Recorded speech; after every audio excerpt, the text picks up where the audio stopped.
The Panthers are forced into a massive decision this year after signing key pieces this offseason. Now there's one more piece that they have to look into on whether or not extending him during the season or re-signing him after the season is over. Guys, thank you so much for joining me on this episode of Panthers Digest. I'm your host, Greg Andrews. Don't forget to hit that subscribe button down below. You guys have to help me get to 4,000 subs.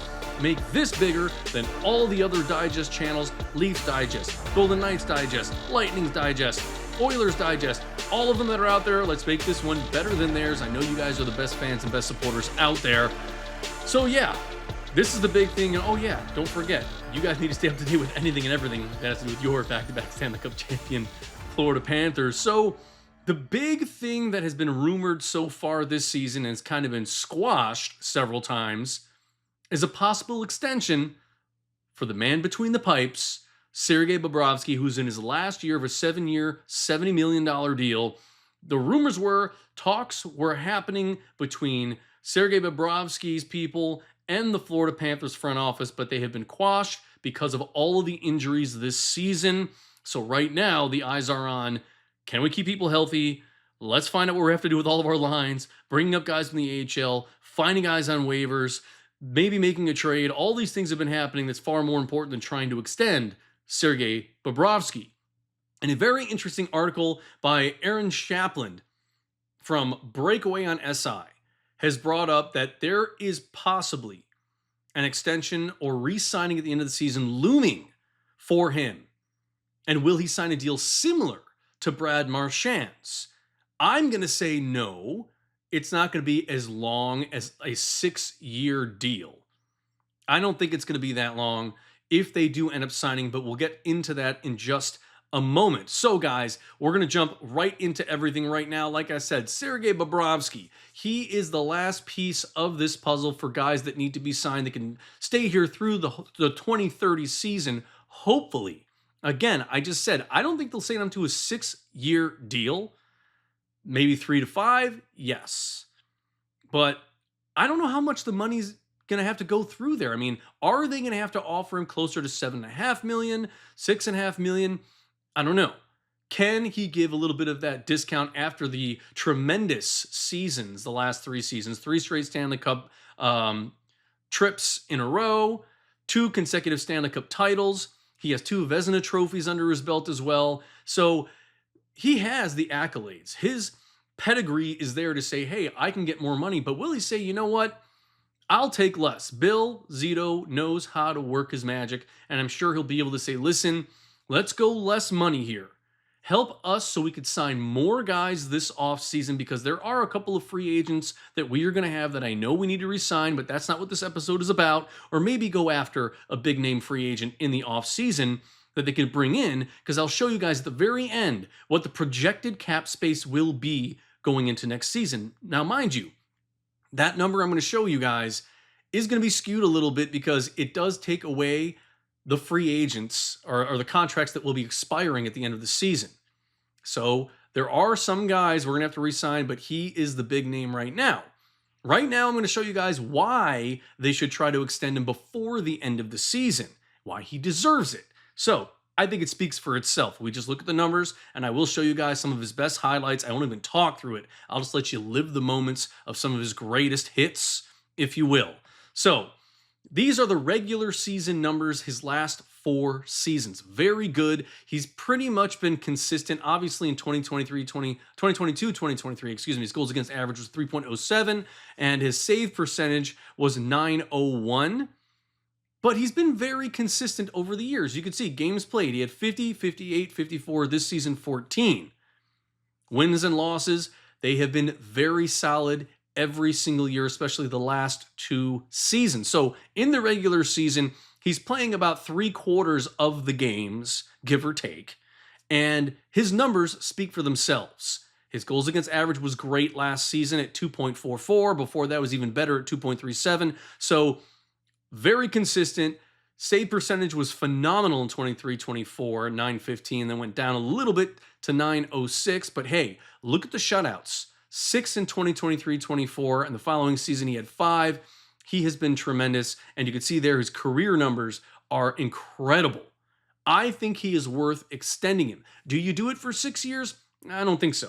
I don't think you do a 6-year, $31.5 million deal, $31.5 million deal like they did with Brad Marchand. That cap hit at 5.25 definitely helps the Cats with that Marchand signing. But, I mean, I don't know. Bill Zito might be able to work that magic and say, hey, look, we'll do a 5-year deal. We'll give you $5.5 million a year. Is he worth it? I think so. But I think we have to see how the season plays out. But look at this. Look at the postseason numbers his last 3 seasons, the last 3 trips to the Stanley Cup Finals. Very good.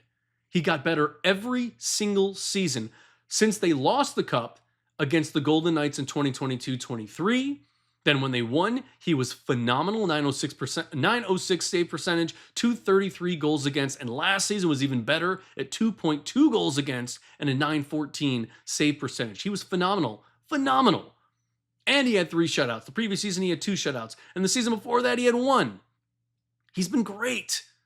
I don't see why they would just let him go or say, all right, because if they sign him for a shorter term deal, he might want more money. Because if he consistently plays well the next couple of seasons and even the rest of this season, and don't let the numbers fool you, they are skewed. Let's go back and look at the regular season numbers now. 2.8 goals against and 883 save percentage. Not very good. But we're injury plagued this year. Injuries all over the place. The team is a shell of itself compared to the last 3 seasons. So you can't say that it's all on Bobrovsky, that he has not played well. He has been great, and Tarasov has been great. I think you give him a 4 to 5 year deal, try to get it between 5 and 6 million if it's possible. Because again, we don't have state taxes here, which is great. That could really help sell him to stay here longer term. And obviously, if he decides to retire, we don't have to worry about the salary cap hit. But we've got to find a way to say to him, okay, maybe we could get him here until 2030 and do a 4-year deal. I don't think it's a bad idea. I think, like I said, topping it about maybe $6.5 million if you have to do it. So you're shaving off about $3.5 million from his previous contract. He's 37, yes. He's getting older, but he's playing better as he's getting older. I mean, he's been looking great this season. He's had some phenomenal saves, some great games. He had a couple of shoddy ones where there were a lot of goals scored against him, but hey, again, not really his fault. A lot of odd man rushes, some breakaways. Our penalty kill hasn't been consistent throughout the season so far, so that's not really on him. A lot of it has to do with the guys in front of him. So we can't look at these numbers and say, oh man, he's not having a good year. He's having a very good year. Very good year. He's got 9 wins and 5 losses. That's pretty solid. That's what I'm really looking at. The rest of that stuff, I'm pushing to the side because you know what? You've got to look at the whole team, not just him from that perspective. So let's keep moving on here. Those are his awards. 2 consecutive Stanley Cups the last 2 seasons. Vezina Trophy in 2016-2017, and previously before that, 2012-2013, when he's with the Columbus Blue Jackets. Yeah, he's been in the league for a while, since 2010, started with the Flyers, went to Columbus, and then he came here in 2019. So, that is all the reasons for Bobrovsky. He's amazing. His work ethic is second to none in the league. Everybody says he's the hardest working guy out there. He's the first one in, the last one to leave. He is great. And whenever he's in between the pipes, you cannot say the Cats do not have a chance to win, even when they're down as many guys as they are that are playing on the ice in front of them. So let's keep going on here. This is the flip side. Do you want to extend Bobrovsky, or do you want to say, you know what? Maybe we give him a chance to test free agency and we sign Daniil Tarasov for a lot less money, longer term. He has been playing great. Again, the numbers are skewed. There are no playoff numbers for him. He's 1-3-1 this season, 2.6 goals against, 902 save percentage. Once again, I said this in one of my previous episodes. Now, I know the numbers have changed since I gave those numbers, but I think it was 2.5 goals against at the time, but the goals for was like 2.32. Now, you're not going to win games if the guys in front of you can't put the puck in the back of the net. So you can't look at his win-loss and overtime loss record and say, oh man, he's not playing well this season. He's had awesome saves. He almost looks like a mini Bobrovsky in net from time to time. He's bigger, he's younger. Would it be worth it for us to say, you know what, I don't know if we should sign Bob because we got to put more money into the future of our goaltending, which is Daniil Tarasov. And I really do believe they're going to wait and see how he plays. Maybe they do extend him this season as well, because I don't think they should let him go. He's playing great. The tutelage under Bobrovsky is working, and we're seeing it just using the eye test and the games that he plays. Man, he has been great, and his record doesn't speak for the way that he has been playing. So this is the cap situation for the next 4 years for the Cats. Here we are. We're over the cap by $7.64 million, but we have the LTIR pool at 9.52, which gives us around that 1.69 million in current cap space to utilize. We're not going to be using it. I don't think we're going to make any trades. We're not going to pick up any guys on waivers and try to sign them again. I think we're going to kind of stick with what we have now. Let these guys try to get healthy. Let's see what happens with Jack Devine tonight. I mean, Paul Maurice is excited.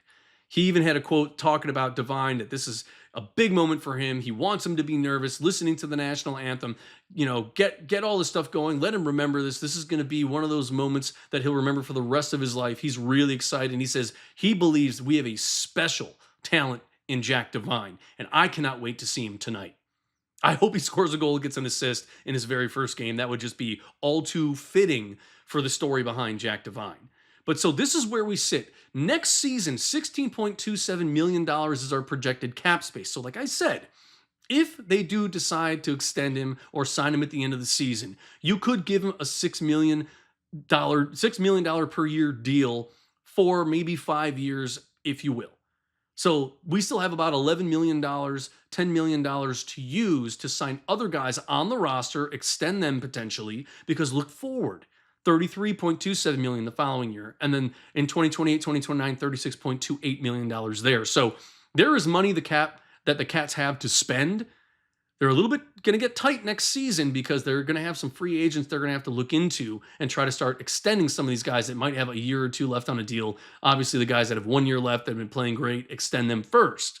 So it's a tricky situation. And now the moment you've all been waiting for, I'm going to show you guys some of the highlights from Bob. I'm just going to let this play out because, man, there are some good ones. Take a listen.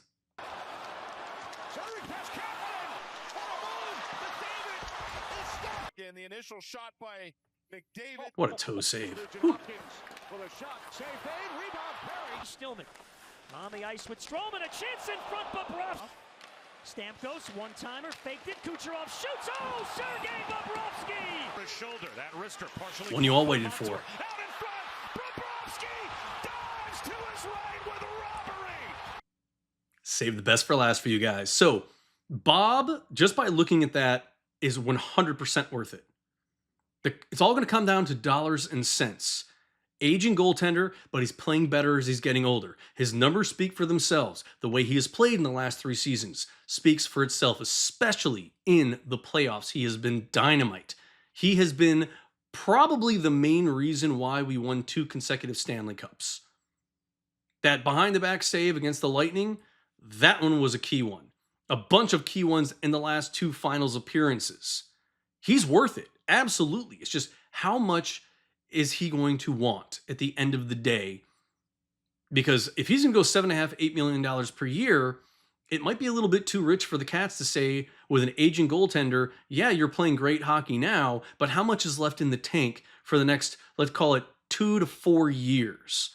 I mean, by the time it's 2050, what, he's going to be 41 years old playing in the net still?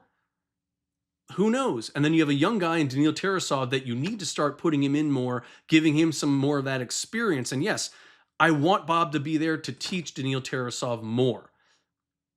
Mentor him. Make him better. And I think he's gotten better because of Bobrovsky. So, big time decision for the Cats. Yes, indeed it is. It's a huge one because in order to win a Stanley Cup, we all know this, you have to have good goaltending. If you do not, you're not going to win. A very good example. I hate to say this. Sorry, Oilers fans, but I don't care. That's one of the reasons why you guys lost the Stanley Cup, not to mention the fact that our defense was killer. We shut down your big name players like McDavid, and Draisaitl had some moments, but still, we were able to shut down your biggest player on your team in Connor McDavid. So, yeah, that's pretty much where we stand right now. That's the kind of news rumor that's going out there, that, you know, they're rumored to be trying to extend him this season. Just for how long and how much, how rich is he going to be asking in terms of price, remains to be seen. Right now, I say they should sign him. I don't think he goes 6-year deal like they did with Marchand, but maybe somewhere in that 4, maybe 5 years. If you say 5 years, and we'll give you that $6 million, because you know what, if he retires after 3, the cap hit doesn't hurt us. It frees up that money, and we're good to go. And then you also still have to extend Daniil Tarasov. That's the thing we're working on, and then the other free agents as well. So anyways, guys, that's it for this episode of Panthers Digest. I hope you enjoyed it. Comment, like, subscribe, share, all of that stuff. And please, what do you guys think about this? Should we re-sign him? Extend him? How much? How long? Give me your comments. I'm looking forward to it. And get ready for that game tonight. It's going to be a big win against the New Jersey Devils. I can't wait to see Jack Devine. It's going to be awesome. So, if you're watching tonight, wear your red, cheer loud and proud, and go Cats.